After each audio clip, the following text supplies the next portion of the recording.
బంగారం వెండి ధరలు స్వల్పంగా తగ్గాయి. 24వ తేదీ మార్చి 2025 సోమవారం ఉదయం 6 గంటల వరకు పలు వెబ్సైట్లలో నమోదైన ధరల ప్రకారం దేశీయంగా 22 క్యారెట్ల గోల్డ్ 10 గ్రాముల ధర 82,290 రూపాయలు ఉండగా 24 క్యారెట్ల 10 గ్రాముల ధర 89,770 రూపాయలుగా ఉంది.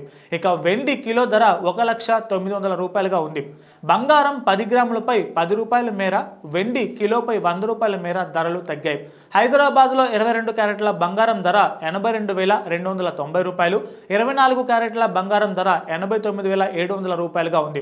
ఇక విశాఖపట్నం, విజయవాడ నగరాల్లో కూడా 22 క్యారెట్ల బంగారం ధర 82,290 రూపాయలు, 24 క్యారెట్ల బంగారం ధర 89,700 రూపాయలుగా ఉంది. ఇక హైదరాబాద్లో కిలో వెండి ధర 1,09,900 రూపాయలు ఉండగా విజయవాడ, విశాఖపట్నంలో కూడా 1,09,900 రూపాయలుగా ఉంది. వాస్తవానికి గత కొంతకాలం నుంచి బులియన్ మార్కెట్లో బంగారం, వెండి ధరలు భారీగా పెరిగాయి. అంతర్జాతీయంగా జరుగుతున్న పరిణామాల ప్రకారం ధరల్లో ప్రతిరోజు మార్పులు చేర్పులు జరుగుతూ ఉంటాయి. ఒక్కొక్కసారి ధరలు తగ్గితే మరికొన్నిసార్లు పెరుగుతూ వస్తుంటాయి.